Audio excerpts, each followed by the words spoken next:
Semana passada, o presidente Joe Biden veio no seu primeiro ato enquanto comandante das Forças Armadas dos Estados Unidos autorizar um ataque com mísseis na Síria. A justificativa é que grupos armados, apoiados pelo Irã, têm atuado na Síria, atacando instalações militares dos Estados Unidos, na Síria e no Iraque. Então, Joe Biden justificou dizendo que se tratava de uma resposta. Então, é o primeiro ato dele enquanto comandante militar. Isso, obviamente, passa a suscitar uma série de questões em relação à diferença que ele pode ter ou não com seu antecessor, que é o Donald Trump. Então, sempre quando há mudança de governo, a gente é inevitável fazer as comparações. E o presidente de uma grande potência são muitos os temas. Então, até agora, nós estamos vendo de forma muito clara a diferença de Biden e Trump em vários aspectos, na vacinação, meio ambiente, etc. Mas agora vem a parte que os analistas internacionais chamam a parte dura, né? Que é essa parte militar, e principalmente de Oriente Médio. O porta-voz do Pentágono fez questão de dizer, olha, não é como Trump, porque a nossa ação é proporcional. Né? Então, na linguagem militar estratégica, tem muito essa, pelo menos formalmente, essa ideia da proporcionalidade ou a desproporcionalidade. Né? Claro que é difícil analisar isso. Inicialmente veio a informação que foram 17 mortes, depois 22. A informação também que vem, claro, das agências norte-americanas, das agências europeias, dizendo que todos que foram mortos fazem parte do grupo armado. Difícil conceber isso, porque se olhar as imagens, eles estão ali no meio da população, enfim, pode ter efeito colateral. Então, essa questão vem, portanto, num momento importante, né, para a gente já começar a fazer algumas considerações dos que será daqui para frente o Joe Biden na política internacional, na área militar. A outra coisa que cabe mencionar aqui, é importante dizer que já começa também divergências dentro do seu próprio partido. O Bernie Sanders se manifestou contrário ao ataque e também argumentando que ele não está seguindo os trâmites constitucionais, quer dizer, que o presidente fez autorização sem consultar o Congresso, né, se isso realmente é um ato de guerra ou não. Por outro lado, republicanos elogiando. Então, veja como a situação é mais complexa. Se a gente olhar para o passado, né, para o histórico dos Estados Unidos, eu vou dizer que, infelizmente, não tem muita diferença entre democratas e republicanos, né, nesse aspecto militar. E também no aspecto internacional, no que diz respeito à responsabilidade sobre uma região que está longe dos Estados Unidos. Porque normalmente se argumenta, o presidente dos Estados Unidos tem que proteger seus cidadãos, tem que proteger seus militares. Mas a pergunta nossa é a seguinte: o que os militares norte-americanos estão fazendo lá na Síria? Né? É uma pergunta que sempre se coloca, afinal de contas, o que eles estão fazendo no mundo? Então, eu vou falar aqui em termos de tendência, por incrível que pareça, a diferença entre Trump e Biden, né? Quer dizer, o Biden, como democrata, tende a expandir mais a presença dos Estados Unidos em vários locais do mundo. Os republicanos, em termos militares, tendem a retrair, por mais que o linguajar seja diferente. O linguajar do Trump pode ser mais duro, mais bélico, mas veja, o Trump fez acordo com a Coreia do Norte, o Trump fez acordo com o Talibã no Afeganistão e também retirou as tropas do Iraque e da Síria. Não é porque ele é a favor da paz, não. Porque o Trump vê uma lógica de que, e ele dizia isso, se der dinheiro, a gente se envolve militarmente. Né? Se não der, a gente sai. Alguns chamam de diplomacia de negócios. Né? Já não é muito a do Biden. Não que os Estados Unidos não visem interesses econômicos. Claro que tem isso, mas ele tem um envolvimento maior. Né? Enfim, o Oriente Médio, ao que tudo indica, continuará, né, como um tema central na política externa norte-americana, e o caso aqui envolve, como sempre, direto ou indiretamente, o Irã. Então, há uma expectativa, né, de que se refaça o acordo nuclear. Lembrando aqui que esse acordo nuclear das potências europeias, Rússia, Estados Unidos e Irã, foi feito durante a gestão de Barack Obama. Então, por isso que voltou a esperança de ter esse acordo que o Trump rompeu. Agora, com essa ação do Biden, pode tornar as coisas mais difíceis. De qualquer forma, aquilo que se diz muito que o Oriente Médio é um xadrez estratégico, e é mesmo, literalmente. Mexeu uma peça, todas as outras estão mexendo em relação à Arábia Saudita, que o Trump se aproximou muito, o Biden está dizendo que política externa não é política de família, de negócios. Enfim, vamos acompanhar cada vez mais aqui os passos que essa nova gestão na presidência dos Estados Unidos está dando em relação à política militar.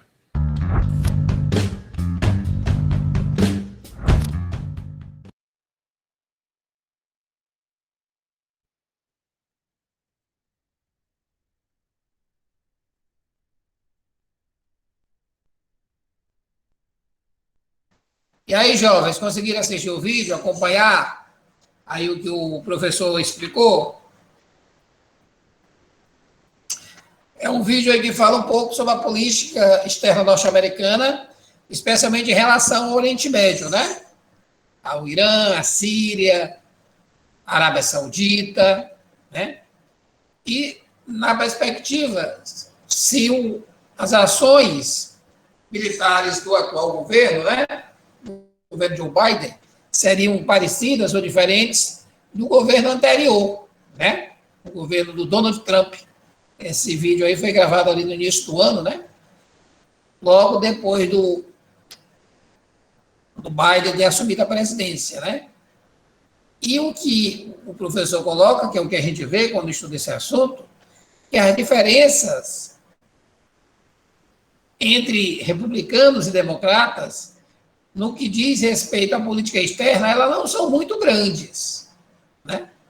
Elas não são muito grandes, porque tanto republicanos como democratas, né, têm o entendimento de que os Estados Unidos têm que cada vez mais ampliar a sua influência, o seu poder no planeta. Os republicanos ligam muito isso a interesses financeiros, já os democratas entendem isso mais como uma questão ideológica mesmo.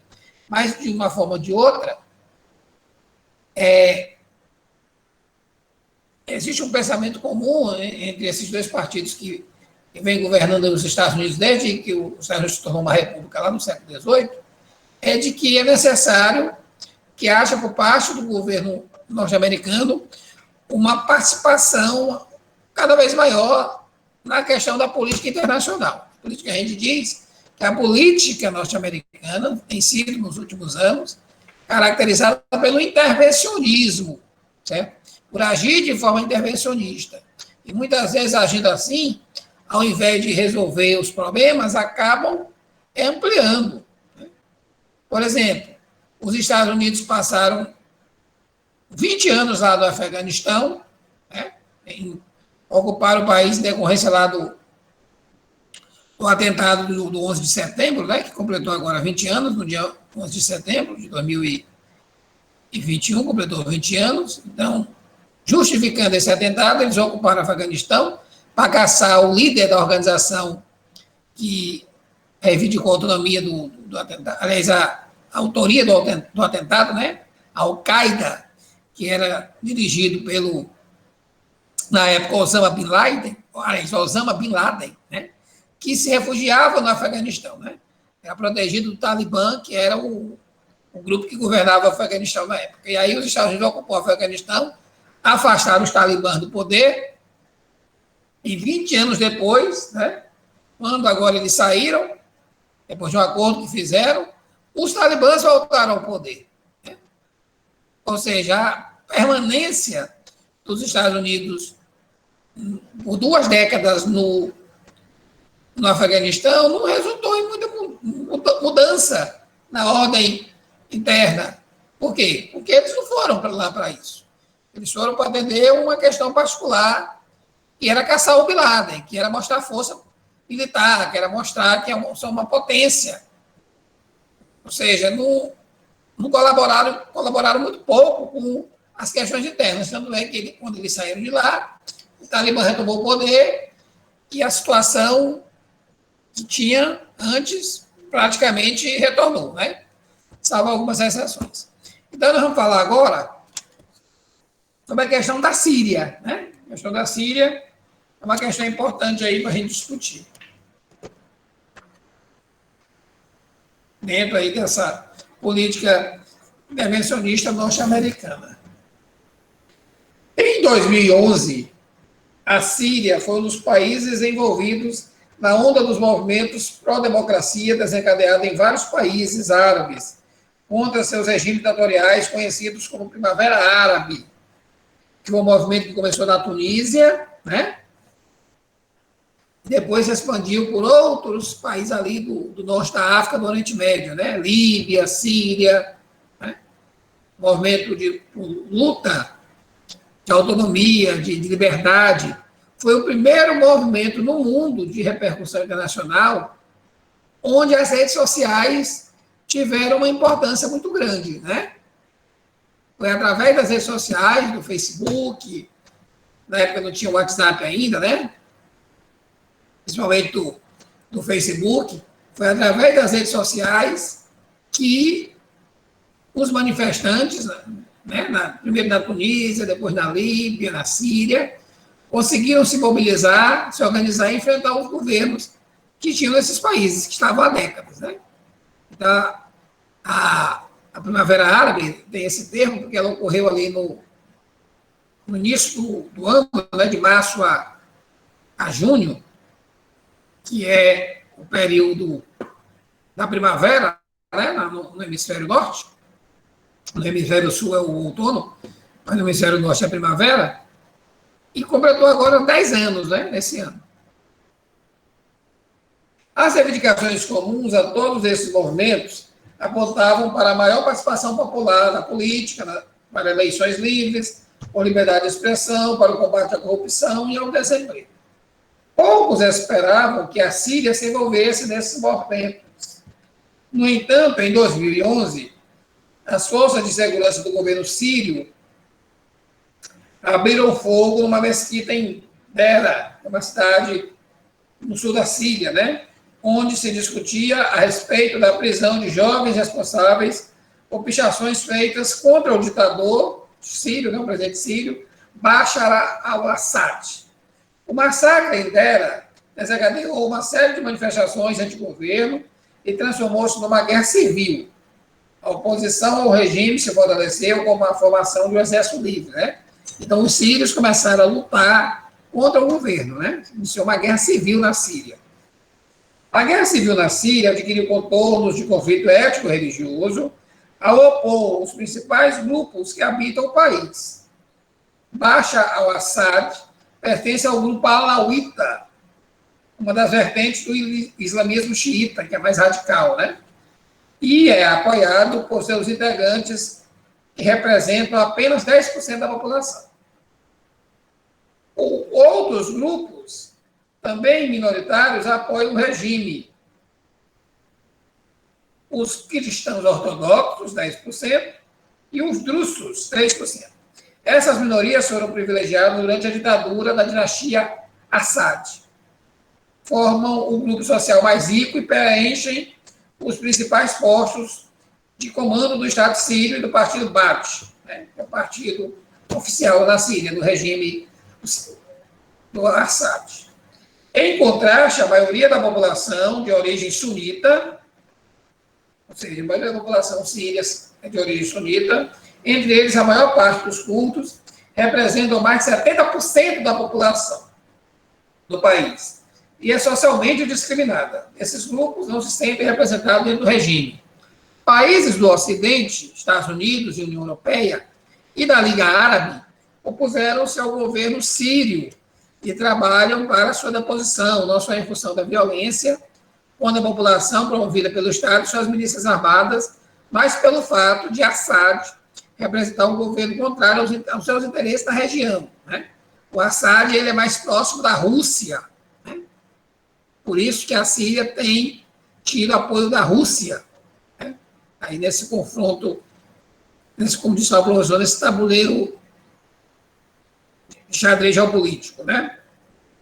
Apesar de esses países estabelecerem pesadas sanções econômicas unilaterais contra a Síria, o governo de Assad contou com importantes alianças que lhe permitiu enviar o tal isolamento do país. Apesar desses países estabelecerem pesadas sanções econômicas unilaterais contra a Síria, o governo de Assad contou com importantes alianças que lhe permitiu o total isolamento do país. O Irã, né, é um aliado do Assad, lá no Oriente Médio, dominantemente xiita, e seu tradicional aliado, a China e a Rússia, membro do Conselho de Segurança, e que lideram a cobertura diplomática da ONU, né? Então, graças ao apoio do Irã, da China e da Rússia, o Assad conseguiu se manter no poder. Né? A Rússia tem interesses importantes a serem preservados. Desde a década de 1970, instalou uma base naval em Tartus, que é uma cidade de Síria, né? E uma base aérea em Latakia, cidades sírias do Mediterrâneo. Os russos têm empresas de exploração e distribuição de gás natural no país. Mantém fortes relações comerciais com o governo sírio e grande exportação de armamentos. Até o final de 2015, a Síria vivia um impasse. O regime e as forças de oposição permaneciam em combate, mas outros ingredientes tornaram o desfecho da guerra civil incerto. Rússia e forças de coalizão lideradas pelos Estados Unidos apoiam forças diferentes no conflito. Enquanto a coalizão dá suporte aos rebeldes sírios contrário a Bashar al-Assad, o governo russo apoia o presidente. No entanto, todos têm como alvo comum o exército islâmico estabelecido nas terras, o Estado Islâmico, né? Estabelecido em terras do Iraque e da Síria. Estabelecido em terras do Iraque e da Síria. Certo, jovens? Até alguma pergunta até aqui sobre o conflito na Síria?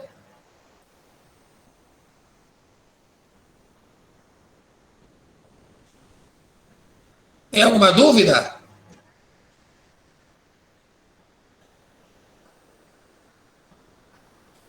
Alguma pergunta, jovens?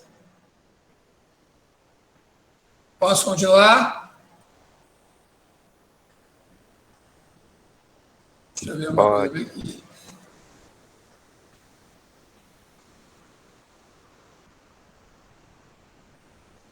Só um instantinho aqui, jovens.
História recente. Lorival Santana conversa com a gente, está aqui de novo. Lorival, traz aí um detalhe que na minha cabeça dessa guerra, só imagens absolutamente terríveis, impossíveis de...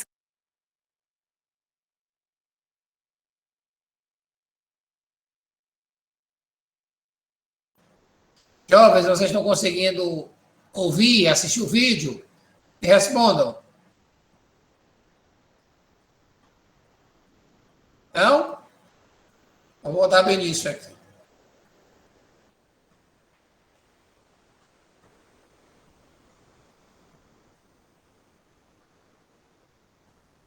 O conflito na Síria completa 10 anos essa semana. Começou com protestos, por reformas democráticas e se transformou numa guerra. O conflito na Síria completa 10 anos essa semana. Começou com protestos, por reformas democráticas e se transformou numa guerra civil. É uma das maiores crises humanitárias da história recente. Lorival Santana conversa com a gente, está aqui de novo. Lorival, traz aí um detalhe que na minha cabeça dessa guerra, só imagens absolutamente terríveis, impossíveis de esquecer, como daquele garotinho que foi achado na praia, aquele garotinho de 3 anos afogado. Monalisa, eu cobri toda a Primavera Árabe e dos 4 países que viveram a Primavera Árabe, Tunísia, Egito, Líbia e Síria, só na Síria o regime não caiu, mas o custo humano foi muito elevado.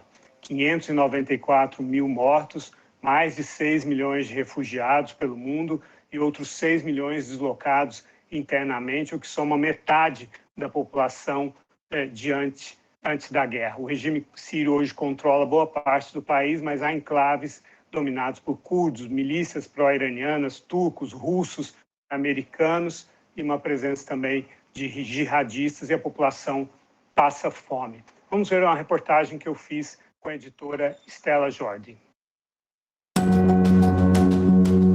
No Brasil, desde 2015, Joana faz parte do grupo de 3.800 refugiados sírios reconhecidos pelo governo brasileiro. Ela chegou aqui sozinha, deixou o país e boa parte da família para trás. A minha vida, ainda mais antes da guerra, foi, muito legal, sabe? Eu tinha um trabalho com uma empresa internacional lá e eu tinha uma vida muito boa. Eu estava morando muito bem, eu estava ganhando muito bem também. E foi um choque pra gente. A gente, demorou para cair a ficha que realmente isso está acontecendo.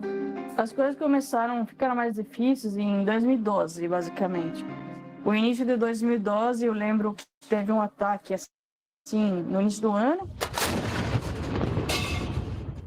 Que mataram bastante pessoas, políticos conhecidos, onde os rebeldes atacaram a delegacia que fica a umas 100 metros da minha casa.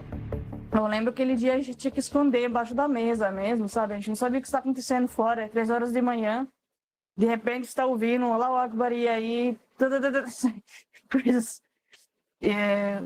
sem saber o que está acontecendo, aí se escutando os gritos das pessoas morrendo, tal, e aí de manhã acordamos, e aí, o que aconteceu? Aí para ver, a delegacia tudo derrubada, e depois entrou a exército, para entrar em batalhas e tudo isso, e tudo aconteceu na nossa frente, basicamente. Joana entrou em depressão, ficou 3 meses trancada no quarto, pensando numa saída. Foi aí que um primo falou do Brasil para ela. Depois de pesquisar sobre o país, a jovem comprou as passagens com a ajuda do tio e veio para cá. Ao chegar, foi acolhida por uma ONG. Aí recebi uma ligação do meu tio, eu lembro muito bem, estava no meio da rua. Eu falei, e aí, Jô, você tá indo para o Brasil? Eu falei, sim, tio, eu tô indo lá, buscando nova vida. Ele falou, você está fazendo bem. Você já comprou passagem? Eu falei, não, já reservei, mas não comprei não. Ele falou, quanto que é? E foi assim, para mim foi um milagre, sabe? Porque foi um sinal que tem que ir lá. Joana chegou em Prudentópolis, no Paraná. Reencontrou a avó e uma tia que já estavam aqui. Depois morou em Juiz de Fora, Minas Gerais. E em 2017 veio para São Paulo. Ela fez vários cursos e abriu um restaurante. Aqui, emprega e capacita outros refugiados. Hoje, 7 imigrantes trabalham na empresa. Nós estamos fazendo aqui uma operação delivery da comida do mundo, basicamente. Então, temos comida da Síria, da Colômbia, do México, da Venezuela, que as pessoas conseguem ter um pouquinho mais de contato com a cultura desses países. Em 2013, o Brasil facilitou o reconhecimento de sírios ao adotar uma espécie de visto humanitário.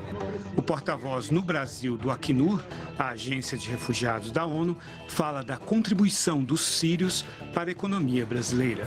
São pessoas que, uma vez integradas, passam a gerar impostos, passam a contribuir com sistemas de previdência, muitos deles estabelecem seus negócios e passam a contratar brasileiros, né?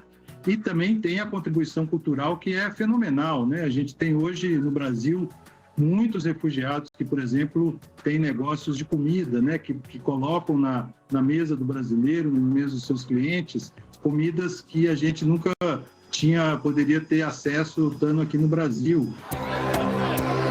De acordo com a agência da ONU, ao todo, existem mais de 6,5 milhões de refugiados sírios pelo mundo, sem contar os que perderam tudo na guerra e não tiveram como deixar o país. Existem também 6,7 milhões de sírios deslocados pela guerra dentro do território sírio. São pessoas que sofrem as mesmas consequências da guerra, mas que não tiveram a oportunidade ou não tomaram a decisão de buscar uma proteção em outro país. Então, nós estamos falando aqui de mais de 13 milhões de pessoas, sejam refugiadas ou deslocadas internamente, que sofrem com uma das maiores crises humanitárias da história da humanidade. Bom, hoje não tem o perigo, inclusive em Damasco, né? Vou falar onde eles estão. Não tem o perigo de morte, assim, pela uma explosão ou pelo ataque, pela alguma coisa. Hoje tem fome em Damasco. Então, realmente é o que mais difícil, né? Para ouvir é isso, né? Que às vezes a guerra não é mais... Você sabe que tem uma batalha e você vai morrer, mas você não consegue ganhar dinheiro, você já vai contando seus dias, né? Você tem entre 35 e 45 anos, não fala inglês, nunca tem tempo para nada, quer dar um up na carreira e agora vai ganhar um treinamento completo de graça.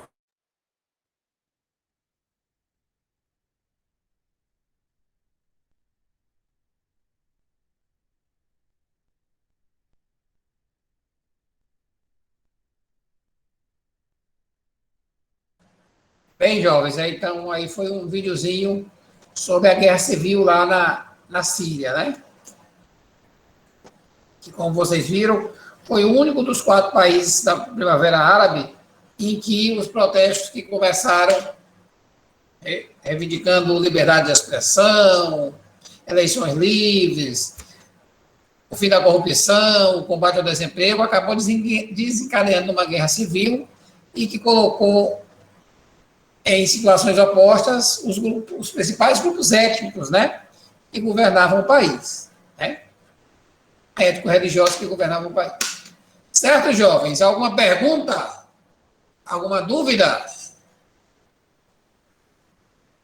Posso continuar?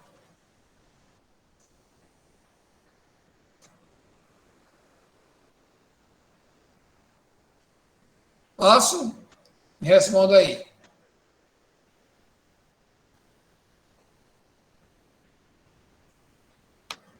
Vamos falar agora, jovens, sobre os conflitos separatistas na China. Em José Braga, existe uma comissão, né, um comissariado da ONU, chamado de ACNUR, né? ACNUR, é uma sigla, né? ACNUR, que é o comissariado da ONU para atender os refugiados, né? Então, a ACNUR, ela tem uma ação nessa área aí de atendimento, de acolhida dos refugiados no mundo todo. Não só na Síria, né? Mas nas outras regiões que tem refugiados, lá a questão curda, o caso aqui na América Latina, no Haiti, em várias outras partes do mundo, né? É um órgão da ONU, comissariado da ONU, ACNUR, certo? José Braga. Conflitos separatistas na China. Vamos falar agora dos conflitos separatistas no país mais populoso do mundo. Né? País mais populoso do mundo, a China. Cerca de 1 bilhão, né? 370 milhões de habitantes da China, ou seja, mais de 90% pertencem à etnia Han. Né? H-A-N, Han. Etnia mais numerosa, majoritária. 90% dos chineses são da etnia Han. Né? Dos cerca de mais de 1,5 bilhão de chineses, 1 bilhão e 270 milhões são dessa etnia.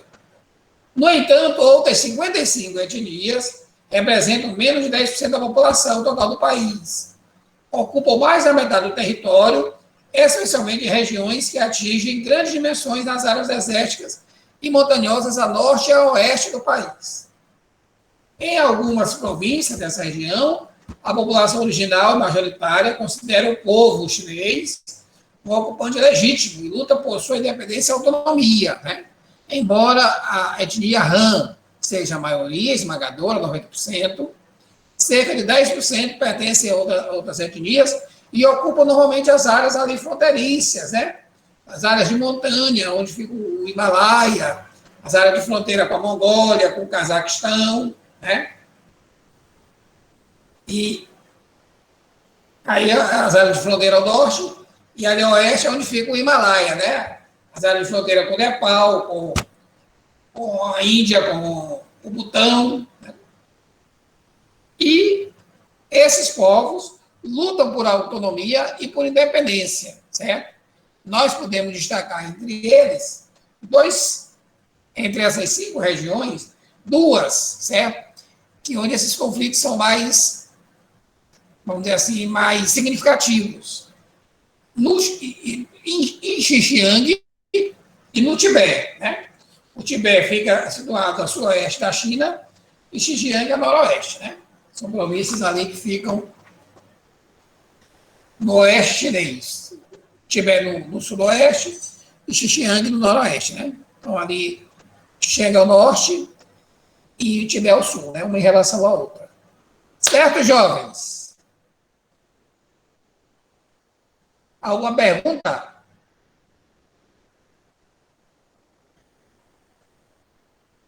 Como eu disse, hoje a aula vai ser só de 1 hora, certo? Aí na quinta-feira tem mais 1 hora de aula. Alguém quer fazer alguma pergunta? Daniel Lohara, Emily Lima, Fernanda, Flávia, Geórgia, Jordana, Julie, Ellen, Isadora, Jonathan, José Braga, Uma Beatriz, Maria Alice, Maria Clara Martins, Maria Fernanda Estrela, Paulo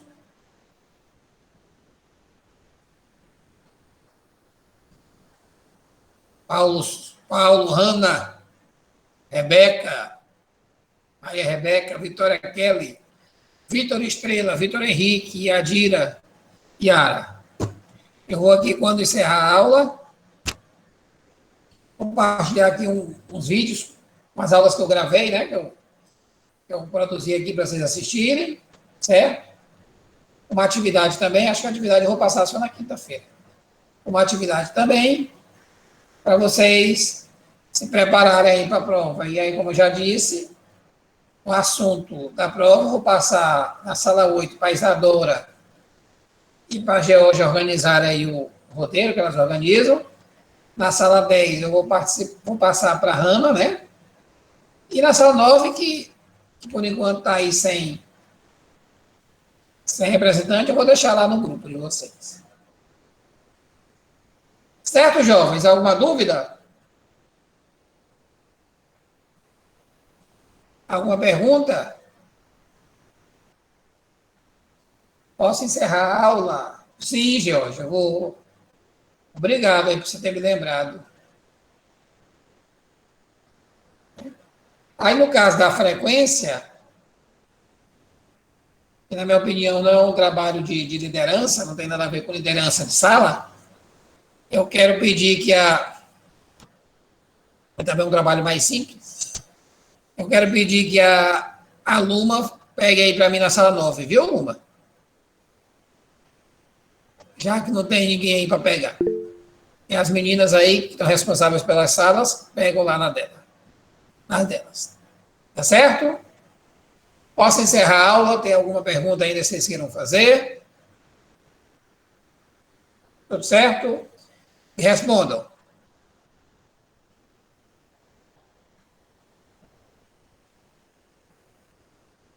Alguma dúvida? Jovens, pois, obrigado aí pela participação. Boa terça-feira aí para vocês. Quinta-feira a gente se reencontra. Assistam as aulas gravadas. Peço para os colegas que não podem assistir a videoconferência